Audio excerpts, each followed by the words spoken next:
মই শিৱানীক বেছিকৈয়ে গালি পাৰিলোঁ। এতিয়া দেখোন মোৰ মনটোও বহুত বেয়াহে লাগিছে। এটা কাম কৰোঁ, আজি তাইৰ কাৰণে মই কিবা খাবলৈ বনাওঁ, ধুনীয়া টেষ্টিকৈ বনাব লাগিব। তাৰ পাছত মনোজে শিৱানী যোৱা বুলি গম নোপোৱাকৈ সকলোবিলাক ডিনাৰ নিজে বনাবলৈ ল'লে। শিৱানী, শিৱানী, অঁ এইজনী আকৌ ক'ত গ'ল? তেতিয়াৰ পৰা মাতি আছোঁ, কোনো খা খবৰ নাই যে। তুমি বাথৰুমত আছা ন শিৱানী? তুমি মানে মই তেনেকৈ কোৱাৰ কাৰণে বেয়া পাই আছা। চৰি শিৱানী, আৰু আজিৰ পৰা তেনেকৈ নকওঁ দিয়া। অঁ তাই দেখোন বাথৰুমতো নাই, বাথৰুমৰ দৰজা খোলা। অঁ এইখন দেখোন চিঠি, আৰু মই দিয়া আঙুঠিটো পৰি আছে ইয়াতে। আৰে তাইৰ কাপোৰ কানিবিলাকো নাই দেখোন। হা শিৱানী, তুমি এজন বহুত ভাল মানুহ, তোমাৰ বহুত সুখ। তোমাৰ সুখত মই একো বাধা বিঘিনি অহাটো নিবিচাৰোঁ। মই মাংগলিক, মোৰ মংগল দোষ আছে। মোৰ এই দুখটোৰ কাৰণে মোৰ স্বামী ঢুকাইছে, আৰু মই এইটো নিবিচাৰোঁ তোমাৰ জীৱনটো ধ্বংস হোৱাটো।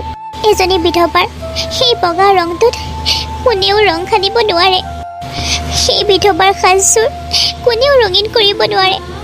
তুমি মোৰ লগত নিমিলাও, নিজৰ ধ্যান ৰাখিবা। আকৌ চৰ্দি লাগিলে মৌ খাবলৈ নাপাহৰিবা। হ'ব দিয়া। তাই লিখি যোৱা কথাখিনি পঢ়ি মনোজৰ বহুত দুখ লাগিল। শিৱানী, তুমি এনেকৈ মোক এৰি যাব নোৱাৰা শিৱানী। প্লিজ ঘূৰি আহা না তুমি, প্লিজ। এতিয়াতো শিৱানী মনোজ ছাৰৰ লগত নাথাকে? নাথাকে। তেতিয়াহ'লে আমি তাইক প্ৰতিশোধ ল'ব পাৰোঁ। এনেকুৱাকৈ প্ৰতিশোধ ল'ম যাতে তাই শেষ হৈ যায়। সিহঁতৰ কথা মতে সিহঁতে এটা প্লেন বনালে, আৰু এই ছোৱালীজনীক পাছফালৰ পৰা সি শিৱানীৰ দৰে দেখিলে। বাহ শিৱানী, তুমি কি প্লেন বনালা দেই। প্ৰথমতে মনোজক তুমি তোমাৰ কাষলৈ আনিলা, যেন তুমি যাদুহে কৰিলা। এতিয়া তাক তৰ্পিবলৈ এৰি দিছা। এতিয়া চাই থাকা, সি মোৰ কেনেকৈ পাছে পাছে ঘূৰিব কুকুৰৰ নিচিনাকৈ। তাৰ পাছত সি তাৰ আধা সম্পত্তি মোৰ নামততো কৰি দিবই, এইটো কনফাৰ্ম। তাৰ পাছত আমি দুয়োটাই বহুত এনজয় কৰিম। বেচেৰাটোৰ কাৰণে বেয়াহে লাগে। তাৰ পাছত আমি দুয়োটাই সদায় কাৰণে এক হৈ যাম। য়েছ মাই লাভ, এইবিলাকতো তোমাৰ কাৰণেই কৰিছোঁ। শিৱানী, কিন্তু এইজনী শিৱানী নহয়, আছিল জুলি। চম্পাই কোৱাৰ কাৰণে তাই শিৱানীৰ ভেষ ধৰি এই ল'ৰাটোৰ লগত কথা পাতিছিল, জানি শুনি, যাতে মনোজে তাইকে শিৱানী বুলি ভাবি শিৱানীক ভুল ভাবি থাকে। এইখিনি কথা শুনাৰ পাছত মনোজে ইমানেই দুখ পালে যে সি বহুত মদ খাবলৈ ধৰিলে, আৰু মদ খাই খাই সি অচেতন হৈ পৰিল। তাৰ পাছত মনোজহঁতৰ ঘৰলৈ সঁচাকৈয়ে শিৱানী আহি যায়। মনোজ বা কেনেকৈ আছে এবাৰ চাই আহোঁ, ময়ো খপককৈ গুচি গ'লোঁ।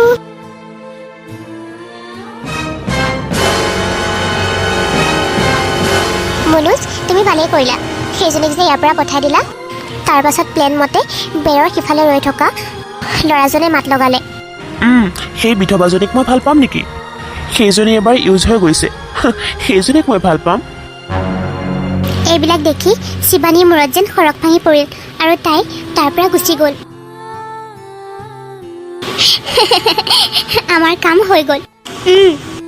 আমাৰ প্লেন মতে সকলোবিলাক হৈ গৈছে। মই ইয়াৰ পৰা কিছুদিনৰ কাৰণে চাবগৈ লাগিব, তেতিয়াহে এইবিলাক কথা পাহৰিব পাৰিম।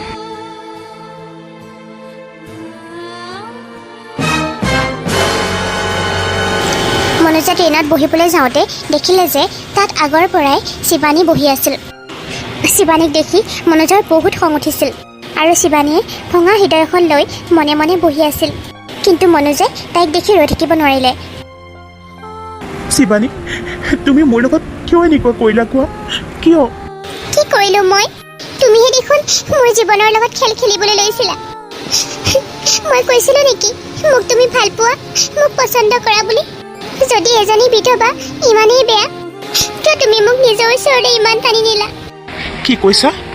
মই কি কৰিলোঁ তোমাৰ লগত? হা, তুমিহে দেখোন তোমাৰ বয়ফ্ৰেণ্ডৰ লগত আহি মোৰ লগত খেল খেলিলা। সেয়া তুমি কি কৈছা মনোজ? এতিয়া সিহঁত দুটাৰ মাজত ভুল বুজাবুজি এখন দেৱাল সৃষ্টি হৈ গ'ল। তাৰপাছত হঠাতেই তাইৰ পেটত বহুত বিষ হয় মোৰ পেটটো বহুত বিষাইছে দেখোন শিৱানী কি হৈছে তোমাৰ বহুত বিষাইছে মোৰ পেটটো তুমি চিন্তা নকৰিবা শিৱানী মই তোমাক এতিয়া লৈ যাম ডক্টৰৰ ওচৰলৈ আমাৰ ঘৰলৈ লৈ যাম তাৰপাছত তোমাক তালৈকে ডক্টৰ মাতি দিম ব'লা তাৰপাছত মনোজে শিৱানীক ঘৰলৈ লৈ গ'ল আৰু ঘৰতে ডক্টৰ মাতি দিলে ডক্টৰ ৰূপা কি হৈছেনো পেচেণ্টজনে বহুত ডাঙৰ সমস্যাৰ মাজত যুঁজি আছে মানে তেখেতে বহুত টেনশ্যন লৈ আছে কিবা কথাত যদি বেছিকৈ টেনশ্যন লৈ থাকে তেতিয়াহ'লে তাৰ প্ৰভাৱ তাইৰ গৰ্ভত থকা সন্তানটিৰ ওপৰতো পৰিব পাৰে হ'ব দিয়া মনোজ মই এতিয়া যাওঁ ঠিক আছে বাৰু কিবা প্ৰব্লেম হ'লে মোক কল কৰিবা ঠিক আছে দিয়ক তুমি প্ৰেগনেণ্ট শিৱানী তুমি চিন্তা নকৰিবা মই তোমাক কেয়াৰ ল'ম তুমি ইমান এইবিলাক কথা চিন্তা কৰি নাথাকিবা শিৱানী মই আহি আছোঁ ৰ'বা এবাৰ মই NGOৰ পৰা আহোঁ আমি যি কৰিলোঁ ভালেই হ'ল সিহঁত দুটাৰ মাজত সাংঘাতিক ভুল বুজাবুজি এতিয়া ইটোৱে সিটোৰ চকুলৈ চাবই নিবিচাৰে যিটো বিচাৰিছিলোঁ সেইটোৱে হ'ল মই শিৱানীৰ এক্টিং কৰি মই সেই ল'ৰাটোৰ লগত কথা পাতি আছিলোঁ আৰু মনোজ ছাৰে ভাবিলে সেইজনীয়ে শিৱানী বুলি তাকেইতো মানে এইবিলাক চম্পা আৰু জুলিয়ে মিলি পেলাই কৰিছিলে ধেত তেৰিকা মই শিৱানীক এনেই সন্দেহ কৰিলোঁ মই এতিয়াই যাব লাগিব তাইৰ ওচৰলৈ তাৰপাছত মনোজে ঘৰত গৈ দেখা পায় যে শিৱানী ৰুমত নাই শিৱানী দেখোন নাই ইয়াত এইখন কি লিখি থৈ গৈছে বা মনোজ আজিলৈ মই যাকে ভাল পাইছোঁ সিয়ে মোক এৰি থৈ গুচি গৈছে মই তোমাক অকল ভাল পোৱাই নাছিলোঁ নিজৰ বুলিও ভাবিবলৈ লৈছিলোঁ মোক পাহৰি যাবা শিৱানী তাৰপাছত সি দৌৰি দৌৰি শিৱানীক বিচাৰিবলৈ গ'ল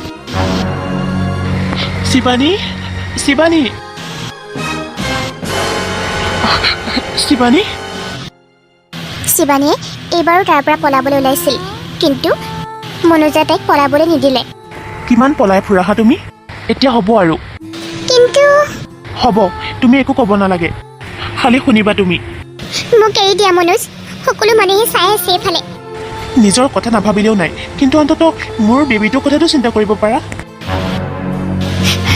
কি ক'লা তোমাৰ মোৰ বেবী মোৰ বেবীটো তোমাৰ আমাৰ এনেকৈ দৌৰি দৌৰি পলাই ফুৰি তোমাক বহুত ডিষ্টাৰ্ব কৰিছে ন বহুত ভাগৰুৱা কৰি তুলিছে তোমাক একো কথা নাই দিয়া এতিয়া তুমি সোনকালে বাহিৰলৈ আহা তুমি সোনকালে ওলাই অহাৰ পাছত তোমাক মই মোৰ কোলাত শুৱাই থ'ম সিহঁতৰ কথা শুনি তাত থকা মানুহবিলাক আচৰিত হৈ গৈছিল মনোজ তুমি আঁতৰি যোৱা মোৰ পৰা প্লিজ আঁতৰি থাকা মোৰ পৰা বাবু এজনী ছোৱালী মাংগলিক হয় তাইৰ মংগল দোষ আছে কি দুখ আছে তাইকা কি দুখ আছে ময়ো মাংগলিক মোৰো দুখ আছে হ'লনে এজনী মাংগলিক ছোৱালীক এটা মাংগলিক ল'ৰাইটো বিয়া পাতিব পাৰে শিৱানী এতিয়াই ব'লা মন্দিৰৰ ভিতৰলৈ ব'লা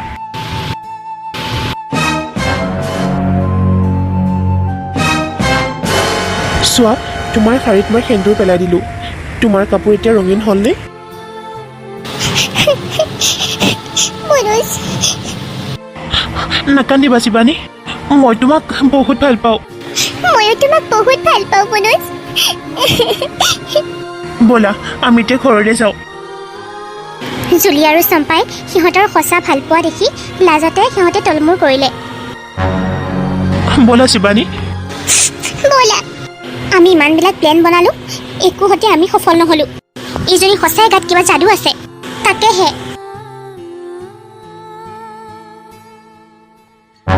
পিছদিনাখন তাই গা পা ধুই ধুনীয়াকৈ নতুন কাপোৰ পিন্ধি ৰেডি হৈ আছে কাৰণ তাইৰ জীৱনত এতিয়া এটা নতুন জীৱন পোৱাৰ দৰে হৈছে এতিয়া তাইৰ কাপোৰো ৰঙীন হ'ল কাপোৰৰ লগতে যেন তাইৰ জীৱনটো ৰঙীন হৈ পৰিছে প্লিজ মনোজ দিয়া না কিয়নো নুবুজা তুমি প্লিজ আচলতে শিৱানীয়ে মনোজৰ মাকৰ লগত কথা পাতিবলৈ বিচাৰি আছিল আৰু শিৱানীয়ে বাৰে বাৰে কোৱাৰ পাছত মনোজে মাকৰ লগত কথা পাতিবলৈ ধৰিলে। হেল্ল' অঁ কচোন। মা, মই বিয়া পাতিলোঁ। তোমাৰ বোৱাৰীক লগ কৰাবলৈ মই গৈ আছোঁ। কি তই ঘৰলৈ আহিছ? আহ বাবা, ঘৰলৈ আহ। শিৱানী, যোৱা ওলোৱাগৈ। আমি আমাৰ ঘৰলৈ যাম। ঠিক আছে, মই ৰেডি হওঁগৈ বাৰু। নতুন পাটৰ কাপোৰ এযোৰ পিন্ধি ল'বা। ঠিক আছে দিয়া। শিৱানী, শিৱানী, কি কৰিছানো? ইমান দেৰি লাগিছেনে? ব'লা। কোন আহিছেনো? অঁ গৈছোঁ। তই? মা, আপুনি? দৰ্জাখন খুলিয়ে যেতিয়া শাহুৱেকে শিৱানীক দেখা পায়, দুয়োজনেই আচৰিত হৈ গৈছিল, কাৰণ শিৱানী মনোজৰে মাক আছিল। তই আৰু ইয়াত? বাহ মা, তুমি কি আগৰ পৰাই তোমাৰ বোৱাৰীক চিনি পোৱা নেকি?